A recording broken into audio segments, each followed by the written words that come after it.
ನಮಸ್ಕಾರ ಕರ್ನಾಡು. ನಾನು ಗಾಡಿಗ ಯೂಟ್ಯೂಬ್ ಚಾನಲ್ಗೆ ತಮಗೆಲ್ಲರಿಗೂ ಸ್ವಾಗತ ಸುಸ್ವಾಗತ. ನಾನು ಅಭಿ ಮಾತಾಡ್ತಿದ್ದೀನಿ. ಇವತ್ತು ನಾವು ಬಂದಿರುವಂತ ದೇವಸ್ಥಾನನ ಕದಂಬ ದೇವಾಲಯ ಅಂತ ಕರೀತಾರೆ. ಈ ಕದಂಬರು ಅಂದ್ರೆ ಯಾರು? ಕದಂಬ ಮನೆತನ ನಮ್ಮ ಕರುನಾಡಿಗೆ ಯಾವ ರೀತಿ ಕೊಡುಗೆ ಕೊಟ್ಟಿದೆ, ಹಾಗೂ ಈ ದೇವಾಲಯನ ಹುಟ್ಟಾಕ್ದವ್ರು ಯಾರು, ಈ ದೇವಸ್ಥಾನದ ಸ್ಥಳ ಎಲ್ಲಿದೆ, ಇದನ್ನೆಲ್ಲ ತಿಳ್ಕೊಳ್ಳೋಣ. ಅದಕ್ಕೂ ಮುಂಚೆ ನನ್ನ ಚಾನೆಲ್ನ ಸಬ್ಸ್ಕ್ರೈಬ್ ಮಾಡಿಲ್ಲ ಅಂತಂದ್ರೆ ಕೆಳಗೆ ಸಬ್ಸ್ಕ್ರೈಬ್ ಬಟನ್ ಇತ್ತೆ, ಸಬ್ಸ್ಕ್ರೈಬ್ ಒತ್ತಿ. ಹಂಗೆ ಬೆಲ್ ಬಟನ್ ಬರುತ್ತೆ, ಅದನ್ನ ಒತ್ತಿ. ಇದೇ ರೀತಿ ವಿಶಿಷ್ಟ ಕಂಟೆಂಟ್ ಗಳಿಗೆ ನನ್ನನ್ನ ಸಬ್ಸ್ಕ್ರೈಬ್ ಮಾಡ್ಕೊಂಡು ಫಾಲೋ ಮಾಡಿ. ಇನ್ಸ್ಟಾಗ್ರಾಮ್ ಅಲ್ಲೂ ನಾನು ಕನ್ನಡಿಗ ಅಂತಾನೆ ಪೇಜ್ ಐತೆ, ಸೊ ಅಲ್ಲೂ ಹೋಗಿ ಫಾಲೋ ಮಾಡಿ.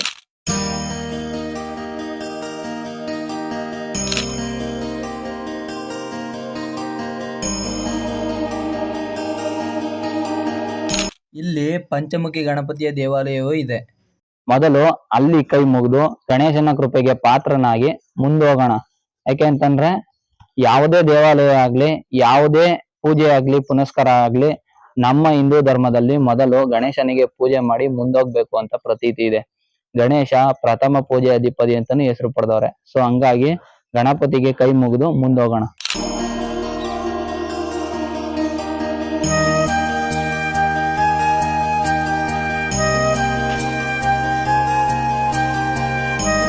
ಈ ದೇವಾಲಯದಲ್ಲಿ ಶ್ರಾವಣ ಶನಿವಾರದ ಪ್ರಯುಕ್ತ ವಿಶೇಷವಾದ ಪೂಜೆ, ಪುನಸ್ಕಾರಗಳು ಮತ್ತು ಇಲ್ಲಿಯ ಗ್ರಾಮಸ್ಥರ ಆಚರಣೆಗಳನ್ನು ನೋಡೋಣ ಬನ್ನಿ.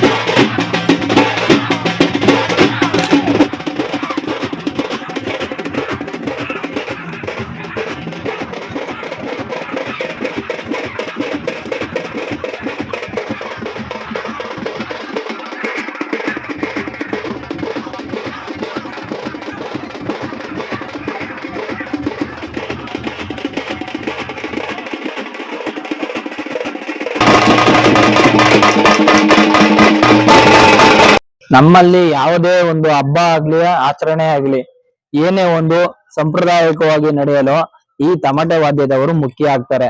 ಇವರು ಕೂಡ ನಮ್ಮ ಆಚರಣೆಗಳಲ್ಲಿ ಮುಖ್ಯ ಭಾಗವಾಗ್ತಾರೆ.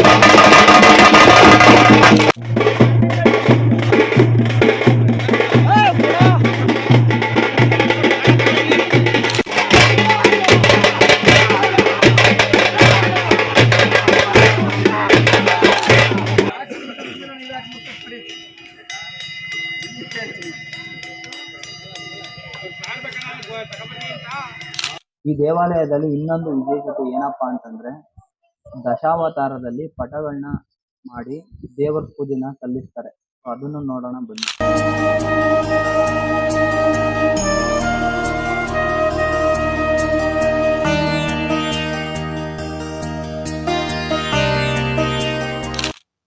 ಈ ದೇವಾಲಯದ ಹೆಸರು ಮುತ್ತುರಾಯ ಸ್ವಾಮಿ ದೇವಾಲಯ ಅಂತ. ಇದಿರೋದು ತೊಪ್ಪನಹಳ್ಳಿ ಗ್ರಾಮದಲ್ಲಿ. ಈ ತೊಪ್ಪನಹಳ್ಳಿ ಗ್ರಾಮ ಮದ್ದೂರು ತಾಲೂಕು, ಮಂಡ್ಯ ಜಿಲ್ಲೆ. ಈ ದೇವಾಲಯದ ಸ್ಥಳ ಮಾಹಿತಿ ಇದು. ವ್ಯಾಸರಾಯರು ಈ ವಿಗ್ರಹವನ್ನು ಸ್ಥಾಪಿಸಿದ್ರು ಅಂತ ಈ ದೇವಾಲಯದ ಇತಿಹಾಸ ತಿಳಿಸುತ್ತದೆ. ಕದಂಬ ಕ್ಷೇತ್ರ ಅಂತ ಹೆಸರುವಾಸಿಯಾಗಿದೆ. ಈ ಕದಂಬರು ಅಂದರೆ ಯಾರು? ಕ್ರಿಸ್ತಶಕ 345ರಿಂದ ಕ್ರಿಸ್ತಶಕ 525ರವರೆಗೆ ಆಳ್ವಿಕೆ ನಡೆಸಿದ ಕದಂಬರು ನಮ್ಮ ಕರುನಾಡಿನ ಮೊಟ್ಟ ಮೊದಲ ರಾಜಮನೆತನ ಅಂತ ಹೆಸರುವಾಸಿಯಾಗಿದೆ.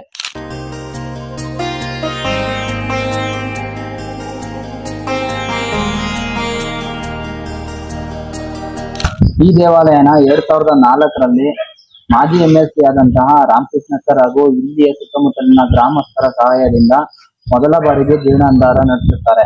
ಈಗ 2024ರಲ್ಲಿ ರಾಜಗೋಪುರ ಕೂಡ ನಿರ್ಮಾಣವಾಗುತ್ತದೆ.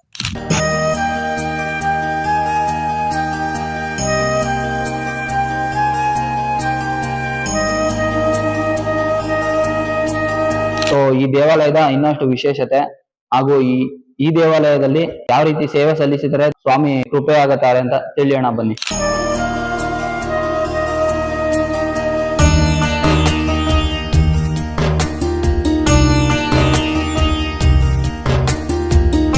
ಓಂ ಹರಿ ಓಂ ಶ್ರೀ ಗುರುಭ್ಯೋ ನಮಃ. मनोजवं मारुततुल्यवेगं जितेन्द्रियं बुद्धिमतां वरिष्ठं वातात्मजं वानरयुतमुख्यं श्रीरामदूतं ಶಿರಸಾ ನಮಾಮಿ. ಶ್ರೀ ಮುತ್ತುರಾಯ ಸ್ವಾಮಿ ಕ್ಷೇತ್ರ ಅಂತೇಳಿ ಇದು ಕದಂಬ ಕ್ಷೇತ್ರ, ತೊಪ್ಪನಹಳ್ಳಿ, ರಾಜೇಗೌಡನಹಳ್ಳಿ, ಕೇವನಹಳ್ಳಿಗೆರೆ 3 ಗ್ರಾಮಕ್ಕೂ ಸೇರಿದಂತ ದೇವಸ್ಥಾನ ಇದು.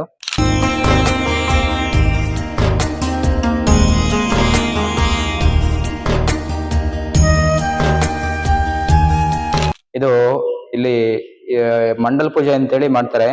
ಇಲ್ಲಿ ಮಕ್ಕಳಿಲ್ಲದೆ ಇರೋರು ಮತ್ತೆ ಗೃಹದೋಷ ಇರೋರು ಬಂದು ಇಲ್ಲಿ 48 ದಿವಸ ಇಲ್ಲ 24 ದಿವಸ ಬಂದು ಬೆಳಗಿನ ಜಾವ 24-48 ಪ್ರದಕ್ಷಿಣೆ ಮಾಡೋ ಮುಖಾಂತರ ಅವ್ರಿಗೆ ಏನೇ ತೊಂದರೆ ಇದ್ರು ಕೂಡ ಪ್ರದಕ್ಷಿಣೆ ಹಾಕೋ ಮುಖಾಂತರ ನಿವಾರಣೆ ಆಗುತ್ತೆ ಹೇಳಿ ಅಂತೇಳಿ ಪ್ರತೀತಿ. ಇಲ್ಲಿ ಬಂದು ರಜಾ ಹೊಡೆಯೋದು ಅಂತೇಳಿ ಹೇಳ್ತಾರೆ. ಕಸ ಗುಡಿಸೋದಾಗ್ಲಿ, ಒರೆಸೋದಾಗ್ಲಿ ಎಲ್ಲ ಮಾಡೋ ಮುಖಾಂತರ ಅವ್ರಿಗೆ ಏನೇ ತೊಂದರೆ ಇದ್ರು ಕೂಡ ನಿವಾರಣೆ ಆಗುತ್ತೆ ಹೇಳಿ ಅಂತೇಳಿ ಪ್ರತೀತಿ. ಮತ್ತೆ ಇಲ್ಲಿ ಯಾವುದೇ ಆರೋಗ್ಯ ಸಮಸ್ಯೆ ಇರೋರು ಕೂಡ ಬಂದು ಸೇವೆ ಸಲ್ಲಿಸಿದ್ರೆ ಪ್ರದಕ್ಷಿಣೆ ಹಾಕೋ ಮುಖಾಂತರ ಏನೇ ತೊಂದರೆ ಇದ್ರು ಕೂಡ ನಿವಾರಣೆ ಆಗುತ್ತೆ ಹೇಳಿ ಅಂತೇಳಿ ಪ್ರತೀತಿ. ಇದು ಸುಮಾರು ಒಂದು 900 ವರ್ಷ ಇತಿಹಾಸವುಳ್ಳ ದೇವಸ್ಥಾನ. ವ್ಯಾಸರಾಯರ ಕಾಲದಲ್ಲಿ ಉದ್ಭವ ಆದಂತ ಮೂರ್ತಿ ಇದು, ಮುತ್ತುರಾಯ ಸ್ವಾಮಿ ಅಂತೇಳಿ. ಅವರು ಆ ಕಾಲದಲ್ಲಿ ವ್ಯಾಸರಾಯರು ಸೇವೆ ಸಲ್ಲಿಸಿರ್ತಾರೆ. ಮತ್ತೆ ಇಲ್ಲಿ ಮಾಘ ಮಾಸದಲ್ಲಿ ಹರಿಸೇವೆ ಅಂತೇಳಿ ಮಾಡ್ತಾರೆ. ತುಂಬಾ ಒಂದು 1000 ಜನ ಬಂದು ಸೇವೆ ಸಲ್ಲಿಸ್ತಾರೆ. ಆ ದಿವಸ 2 ದಿವಸದ ಕಾರ್ಯಕ್ರಮ ಇರುತ್ತೆ. ಮಾಘ ಮಾಸದಲ್ಲಿ ಹಿಂದಿನ ದಿವಸ ತಲೆಮುಡಿ, ಬಾಯಿ ಬೀಗ ಉತ್ಸವ ಎಲ್ಲ ಇರುತ್ತೆ. ಮತ್ತೆ ಶನಿವಾರ ಒಂದು 15-20 ಸಾವಿರ ಜನಕ್ಕೆ ಪ್ರಸಾದ ವಿನಿಯೋಗ ಕೂಡ ಇರುತ್ತೆ.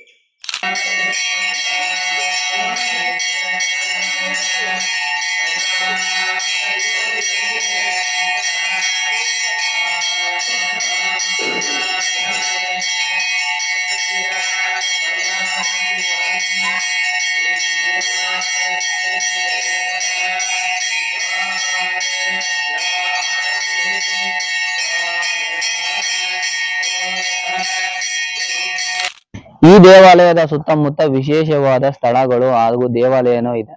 ಈ ದೇವಾಲಯದ ಎದುರುಗಡೆ ಒಂದು ಕೋಳಿರಾಯನ ಗುಡ್ಡ ಅಂತ ಇದೆ. ಸೊ ಅದು ವಿಶೇಷದಲ್ಲಿ ವಿಶೇಷ. ಯಾಕೆ ಅಂತಂದ್ರೆ ಎಂತ ಬರಗಾಲ ಬಂದ್ರು ಬೆಟ್ಟದ ಮೇಲೆ ಒಂದು ಕಲ್ಯಾಣಿ ಇದೆ. ಅಲ್ಲಿ ನೀರ್ ಯಾವುದೇ ಕಾರಣಕ್ಕೂ ಸುಂಡೋದಿಲ್ಲ ಗುರು. ಸುಂಡೋದಿಲ್ಲ ಅಂತಂದ್ರೆ ನೀರ್ ಮಾತ್ರ ಕರಗಲ್ಲ, ಆವಿಯಾಗಲ್ಲ. ಸೊ ಇದು ತುಂಬಾ ವಿಶೇಷ. ಈ ಕೋಳಿರಾಯನ ಗುಡ್ಡ ಮತ್ತು ಈ ದೇವಾಲಯದಲ್ಲಿ ಸುಮಾರು 100 ವರ್ಷಗಳ ಹಿಂದೆ ರಾಜರು ಅಲ್ಲಿಂದ ಇಲ್ಲಿಗೆ ಸಂಚಾರ ನಡೆಸುತ್ತಿದ್ರು ಅಂತಾನು ಹೇಳಲಾಗುತ್ತೆ. ಈ ಸುತ್ತಮುತ್ತಲ ಅಂತಂದ್ರೆ ಈ ದೇವಾಲಯದ ಸುತ್ತಮುತ್ತ ಬೆಟ್ಟದ ರಸಮ್ಮ ದೇವಿ, ಶ್ರೀ ಮಹಾದೇಶ್ವರ ಸ್ವಾಮಿ ದೇವಾಲಯ, ಹೀಗೆ ಹಲವು ವಿಶೇಷವಾದ ದೇವಾಲಯ ಮತ್ತು ಇತಿಹಾಸಗಳು. ಇವತ್ತಿನ ಕಾಲದಲ್ಲಿ ನೀವ್ ಯಾರು ನಾನು ಹೇಳೋದನ್ನ ಕೇಳೋದಿಲ್ಲ. ಯಾಕೆಂತಂದ್ರೆ ನಾವ್ ಇವತ್ತಿನ ಕಾಲದಲ್ಲಿ ಎಂಟರ್ಟೈನ್ಮೆಂಟ್ ಮತ್ತೆ ಮಾಡರ್ನ್ ಜಗತ್ನಲ್ಲಿ ಬದುಕ್ತಾ ಇರೋದ್ರಿಂದ ನಾನ್ ಹೇಳೋದು ನಿಮ್ಗೆ ಯಾರಿಗೂ ತಲುಪಲ್ಲ. ನಂದೇನಪ್ಪಾ ಅಂತಂದ್ರೆ ನಮ್ಮ ದೇವಾಲಯ ಅಂತಂದ್ರೆ ನಾವು ಕನ್ನಡಿಗರಾಗಿ ನಮ್ಮ ಕನ್ನಡಿಗರು ನಮ್ಮ ನಾಡಿಗೆ ಯಾವ ರೀತಿ ಕೊಡುಗೆಗಳನ್ನ ನೀಡವ್ರೆ, ನಮ್ಮ ಕರುನಾಡಿನಲ್ಲಿ ನಮ್ಗೆ ಬೇಕಾದಂತ ವಿಷಯಗಳೇನು, ಇದರಲ್ಲಿ ನಮಗೆ ಇತಿಹಾಸದಲ್ಲಿ ನಮ್ಗೆ ಬೇಕಾದಂತ ಕೆಲವು ವಿಶೇಷತೆಗಳು, ಹೀಗೆ ಹಲವು ರೀತಿ ನಿಮ್ಗೆ ತಲುಪಿಸ್ಬೇಕು. ಸೊ ನಾವು ಮಾಡರ್ನ್ ಜಗತ್ತಲ್ಲಿ ನಾವು ಸ್ಟೈಲ್ ಮಾಡೋರು ಅವೆಲ್ಲ ಇದ್ದದ್ದೇ. ಆದ್ರೆ ನಾವ್ ಅದನ್ನೆಲ್ಲ ಮೀರಿ ಮುಂದೋಗ್ಬಿಡ್ತಿದೀವಿ. ನಮ್ಗೆ ಇತಿಹಾಸ ಅಂದ್ರೆ ನಮ್ಮ ಸುತ್ತಮುತ್ತಲಿನ, ನಮ್ಮ ಊರಿನ, ನಮ್ಮ ಸುತ್ತಮುತ್ತಲಿನ ದೇವಾಲಯದ ಇತಿಹಾಸ ಹಾಗೂ ಅದರ ಮಹಿಮೆಗಳನ್ನ ತಿಳ್ಕೊಬೇಕು ಅಂತ ನಾನು ಇದೊಂದು ಪ್ರಯತ್ನ ಮಾಡ್ತಿದ್ದೀನಿ. ನೀವು ಬರೀ ಎಂಟರ್ಟೈನ್ಮೆಂಟ್ ಅಲ್ದೇನೆ ಈ ತರ ವಿಶೇಷವಾದ ಹಾಗೂ ನಮ್ಮ ದೇವಾಲಯಗಳ ಇತಿಹಾಸ ಹಾಗೂ ಇನ್ನಷ್ಟು ವಿಶೇಷತೆಗಳು ಅಂತಂದ್ರೆ ನಮ್ಮಲ್ಲಿ ದೇವಾಲಯಗಳಲ್ದೇನೆ ಹಳೆ ಕಾಲದ ಶಿಲೆಗಳಾಗ್ಬೋದು, ಹೀಗೆ ಹಲವು ರೀತಿಯ ಒಂದು ವಿಸ್ಮಯಗಳಿವೆ. ಅದನ್ನೆಲ್ಲ ನಾನು ನಿಮ್ಗೆ ತಿಳ್ಸಕ್ ಪ್ರಯತ್ನ ಪಡ್ತೀನಿ. ಸೊ ಅದಕ್ಕೆ ನಿಮ್ಮ ಸಪೋರ್ಟ್ ನನಗೆ ತುಂಬಾ ಮುಖ್ಯ ಆಗುತ್ತೆ. ನನ್ನ ಚಾನೆಲ್ ನ ಸಬ್ಸ್ಕ್ರೈಬ್ ಮಾಡ್ಕೊಂಡು ನನ್ನ ಇನ್ಸ್ಟಾಗ್ರಾಮ್ ನಲ್ಲಿ ನಾನು ಕನ್ನಡಿಗ ಅಂತಾನೆ ಐತೆ, ಫಾಲೋ ಮಾಡಿ. ಸೊ ನೀವು ನನಗೆ ತುಂಬಾ ಸಪೋರ್ಟ್ ಮಾಡ್ಬೇಕಂತ ಕೇಳ್ಕೊಳ್ತಾ ಮುಂದಿನ ವಿಡಿಯೋದಲ್ಲಿ ಸಿಗ್ತೀನಿ. ಓಕೆ ಫ್ರೆಂಡ್ಸ್, ಬಾಯ್.